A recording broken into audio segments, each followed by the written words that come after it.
Test 4. You will hear a number of different recordings, and you will have to answer questions on what you hear. There will be time for you to read the instructions and questions, and you will have a chance to check your work. All the recordings will be played once only. The test is in 4 sections. At the end of the test, you will be given 10 minutes to transfer your answers to an answer sheet. Now turn to Section 1. Section 1. You will hear a woman who works in a furniture store taking a telephone order from a man. First, you have some time to look at questions 1 to 5. Pause the recording for 30 seconds.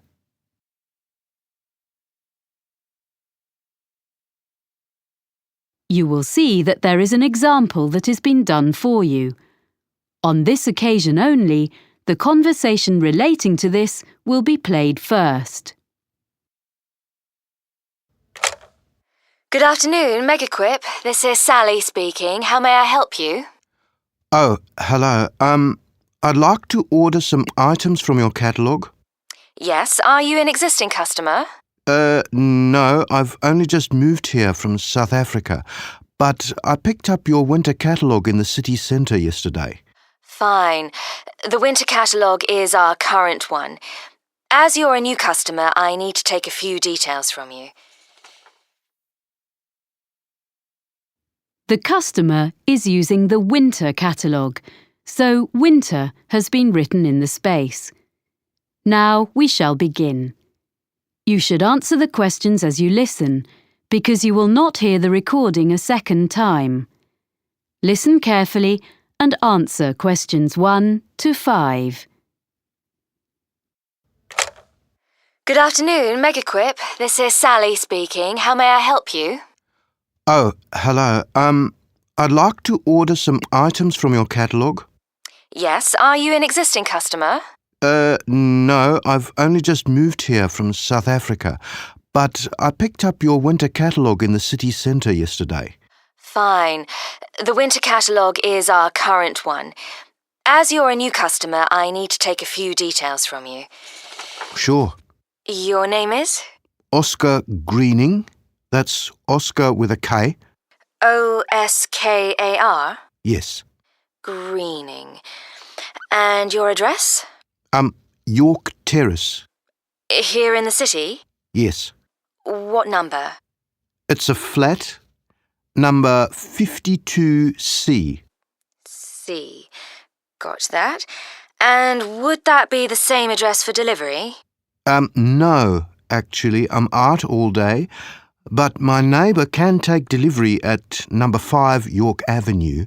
It's just round the corner. OK, fine.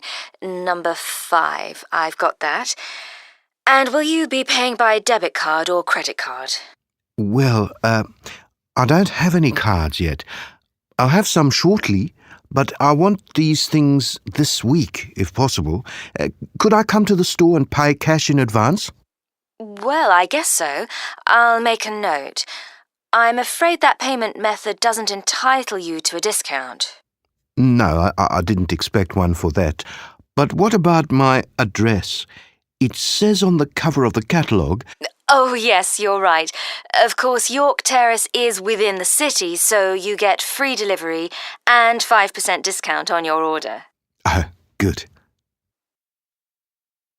Before you hear the rest of the conversation, you have some time to look at questions 6 to 10. Pause the recording for 30 seconds.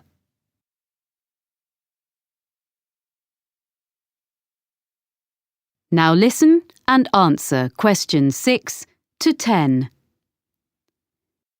So, what would you like to order? You have our current catalogue, you say? Yes, I need 3 things for the room where I study. My office, I guess. The most urgent is a desk lamp. Is your catalogue number 664 in stock? 664? That's, not home office. It's in the living section of the catalogue. It is. I want a small one that clips onto the edge of the desk. Yes, no problem. In which colour? I'd like the greyish-coloured one, please. Oh, you mean the shade we call slate? Yes, it's a nice colour. And I wondered, could I get that when I come in to pay, rather than waiting for delivery? I really need to be able to read at night, and the lights in this flat are useless. Yes, I'm sure that'll be okay. I'll note down that customer will collect. What else did you want? Well, I need a chair which gives good support when I'm using my computer. I saw one in your home office section, and I think it would suit me. It's on page 45, item number 129. Yes? And it's fully adjustable, isn't it? Let me see. Height, yes. Back, yes. I'm not sure about the arms, though. Oh, that could be a problem. I'm very tall. What about 131 on the same page? That has adjustable arms, seat, everything. But can I get that in the same colour? I mean, the green, like the one it shows. Oh, they all come in the full range of colours. OK. So I'll go for 131 in green then. I think you'll like that. My brother's very tall and he uses one. We can make sure there's one on the delivery van to you early next week. Oh, good. Thanks. And so, lastly, I need a filing cabinet for my documents. A little filing cabinet with 2 drawers. OK, 2 drawers. Do you want the ordinary one or the lockable one? It's an extra £20. Sorry, what's that? You can have it with a lock, which is more secure. Oh, yes, please. OK, so that's number 153. It doesn't by any chance come in slate, does it? Well, it's similar, but the commercial office furniture doesn't come in so many shades. So it's grey? That's right. Fine, that'll do.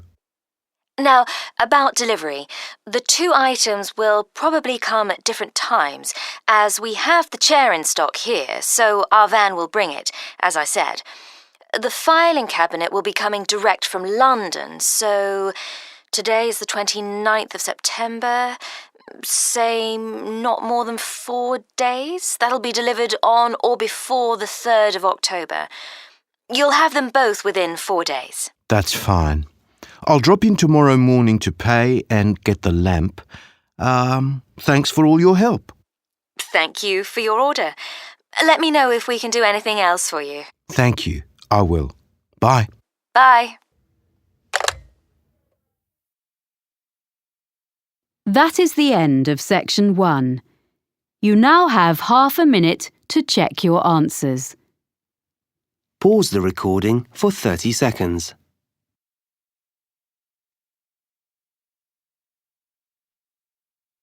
Now turn to section 2.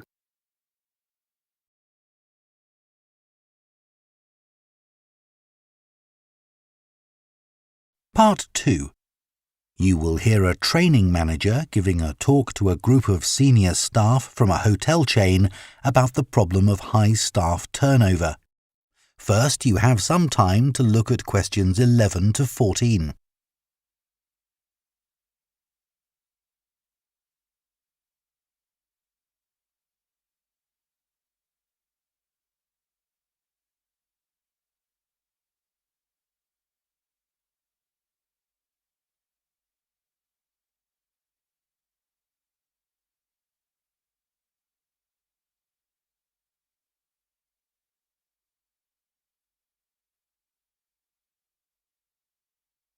Now listen carefully and answer questions 11 to 14. As many of you here today have worked in the hotel industry for some time, I'm sure you have experienced the problem of high staff turnover in your hotels. Every hotel relies on having loyal and experienced members of staff who make sure that everything runs smoothly. If staff are constantly changing, it can make life difficult for everyone, But why do staff leave frequently in many hotels? Of course, many hotel jobs, such as cleaning, are low-skilled and are not well paid. A lot of managers think it's this and the long hours that are the main causes of high staff turnover. But what they don't realise is that it's the lack of training in many hotel jobs which is a huge factor. So, what kind of problems does a high turnover of staff cause? Well, having to recruit new staff all the time can be very time-consuming, and managers may have to cover some duties while waiting for new staff to arrive. This means they don't have time to think about less immediate problems, such as how to improve their service. When staff leave, it can also severely affect the colleagues they leave behind. It has a negative effect on remaining staff, who may start to feel that they too should be thinking about leaving. So what can be done to change this situation? Firstly, managers should stop making basic errors which leave their staff feeling upset and resentful. When organising shifts, for example, make sure you never give certain staff preferential treatment. All staff should be given some choice about when they work, and everyone should have to work some evening and weekend shifts. If you treat staff fairly, they'll be more likely to step in and help when extra staff are needed. Keeping staff happy has other tangible benefits for the business. Take the Dunwich Hotel as an example. It had been experiencing a problem with staff complaints, and in order to deal with this, invested in staff training and improved staff conditions.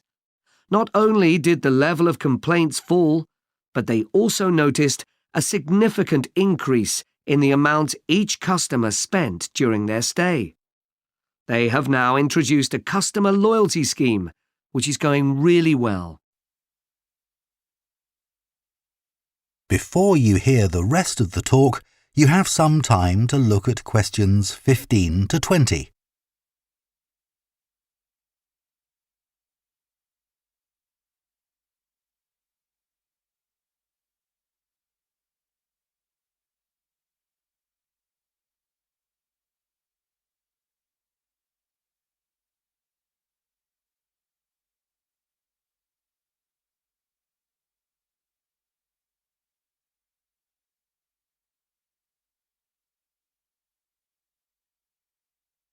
Now listen and answer questions 15 to 20. Now, I'd like to look at some ways you can reduce staff turnover in your hotels, and I'll do this by giving some examples of hotels where I've done some training recently. The Sun Club received feedback which showed that staff thought managers didn't value their opinions. They weren't made to feel they were partners who were contributing to the success of the business as a whole. This situation has changed. Junior staff at all levels are regularly invited to meetings where their ideas are welcomed. A year ago, the Portland recognised the need to invest in staff retention. Their first step was to introduce a scheme for recognising talent amongst their employees. The hope is that organising training for individuals with management potential will encourage them to stay with the business. At Blue Water, managers decided to recognise 50 high achievers from across the company's huge hotel chain. As a reward, they're sent on an all-expenses-paid trip abroad every year.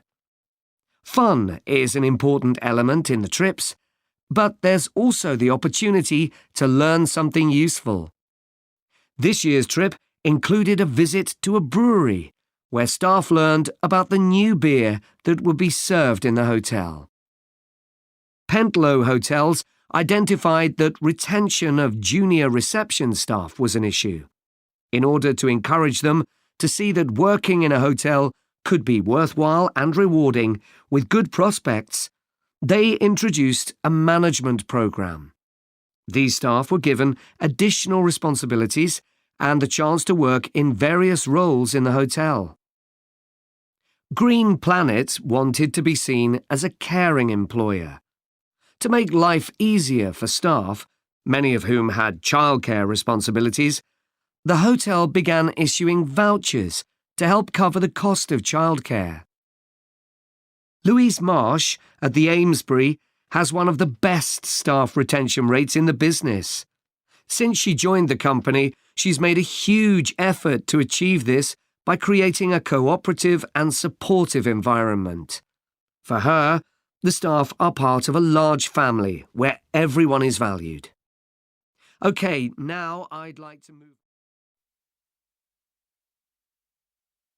That is the end of Part 2. You now have half a minute to check your answers to Part 2.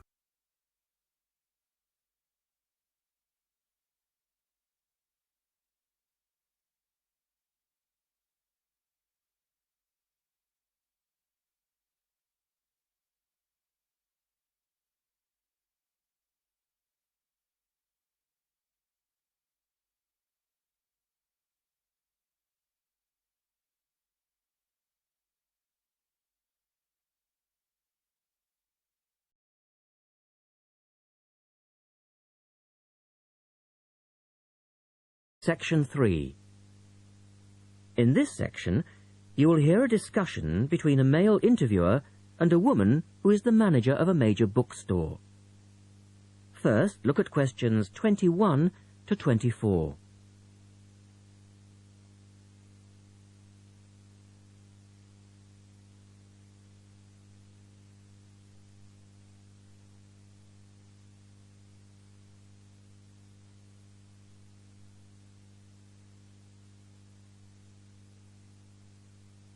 Now listen to their conversation and answer questions 21 to 24. The start of a new academic year is a challenge for booksellers. Lee Rogers talks to one major bookstore manager. Jenny Farrow, you're the manager of Dalton Books, and you sell an awful lot of books to students, don't you? Yes, we do.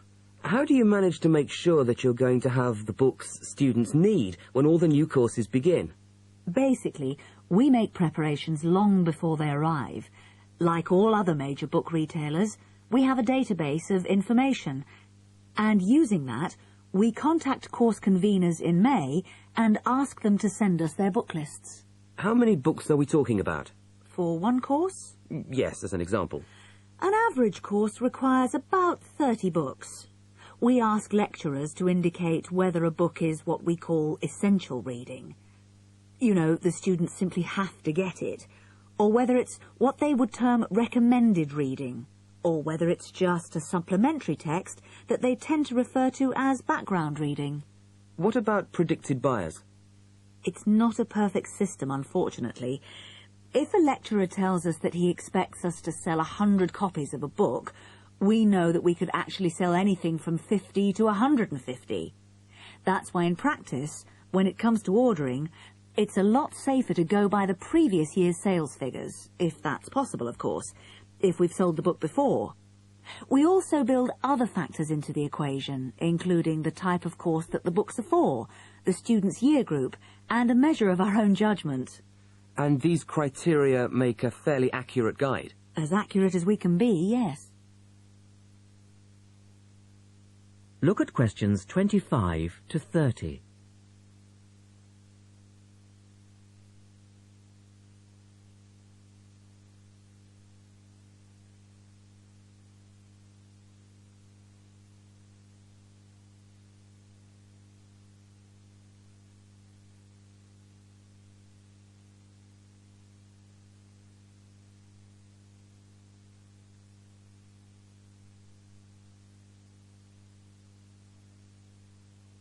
Listen carefully and answer questions 25 to 30. What about the publishers? Do they take an active role in promoting new books? Certainly. The academic and professional publishing market is worth about £700 million a year, so publishers go to some lengths to make sure their books are known. The standard procedure they use is to mail out catalogues to lecturers or colleges and universities. That's been the main form of promotion for years. Now, of course, they can also post details of new or revised works on websites. Some even go so far as writing individual letters to the appropriate lecturers in order to let them know what's coming up. The lecturers then contact you if they're interested. That's right. The publishers send us, the booksellers, inspection copies. Lecturers can then get a free copy and decide whether it's going to be suitable for their course. And how does it work with the students? What are they looking for and who helps them most? I think lecturers are best placed to understand the students' needs. Often the critical issue is what represents value for money for students. This is more important than price per se. Do students actually buy books before they start the course? Apparently, a large proportion of students wait to see what they need. Students have a firm idea of what constitutes a good book, so they tend to give themselves time to look at all the options before making a choice. They tend to go for books that are clear and easy to use. Often, the texts that their lecturers recommend turn out to be too academic and remain here on our shelves. Well, that was Jenny Farrow. And our guest tomorrow will be... That is the end of section 3. You now have half a minute to check your answers.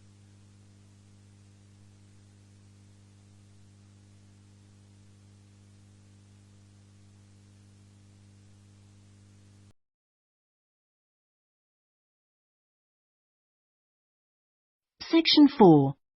You will hear part of a lecture about the history of moving pictures. First, you have some time to look at questions 31 to 40.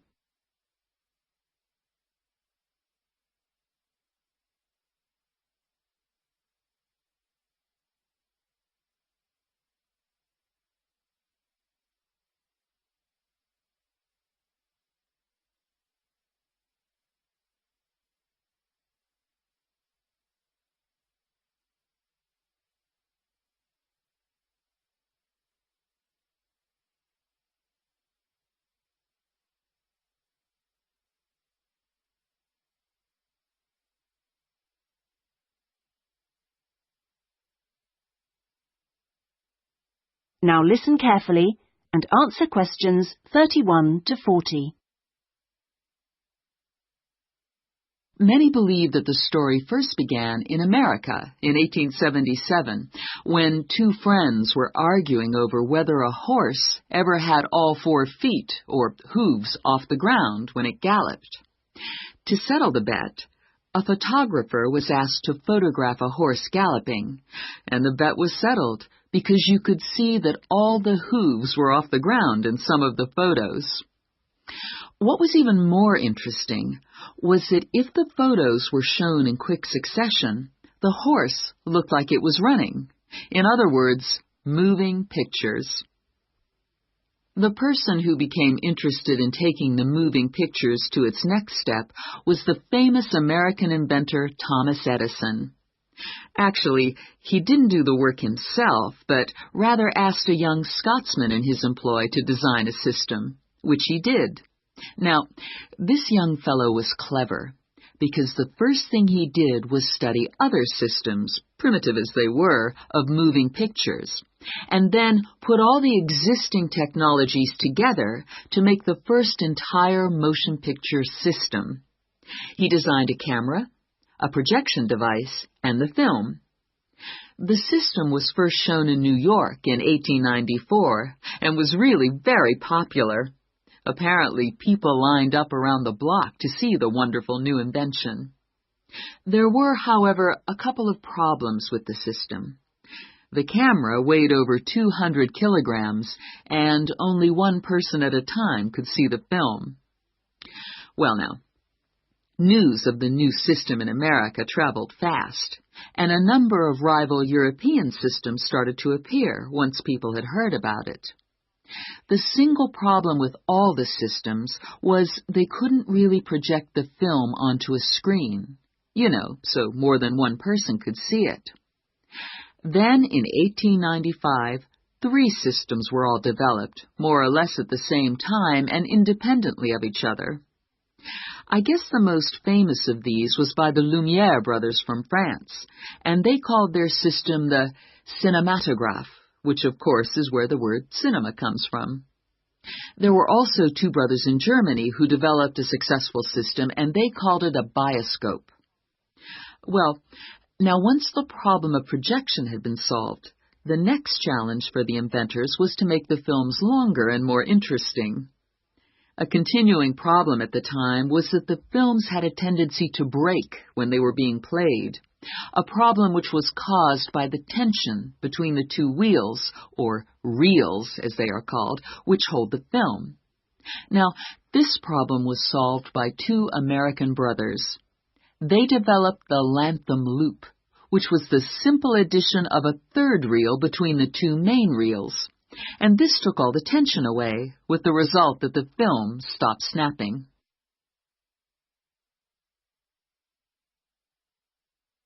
So now there was a real possibility of having films of more than 2 or 3 minutes. And this led to the making of the Great Train Robbery, the very first movie made. It only lasted 11 minutes, but was an absolute sensation. And there were cases of people watching the movie and actually fainting when the character fired a gun at the camera. Almost overnight, movies became a craze. And by 1905, people in America were lining up to see movies in store theaters, as they were called then. I guess the next big step in terms of development of technology was to have people actually talking on the film. And the first step towards this was in 1926, when sound effects were first used on a film. It wasn't until the following year, however, that the first talkie, as they were called then, was made. This film featured actors speaking only during parts of the film, and was called The Jazz Singer. And it wasn't until 1928 that the first all-talking film was produced, and this was called The Lights of New York. Unfortunately, the sound on this early film was not very good, and I believe they put subtitles on the film.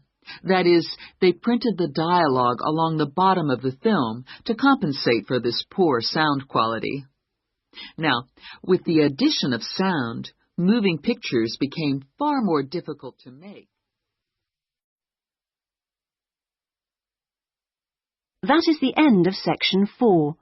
You now have half a minute to check your answers.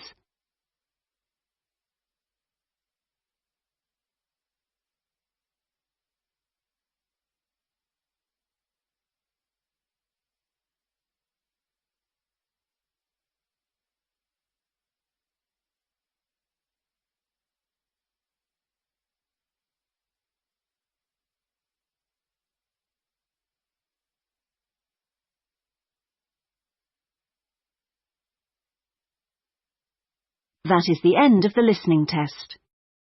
In the Ielts test, you would now have 10 minutes to transfer your answers to the listening answer sheet.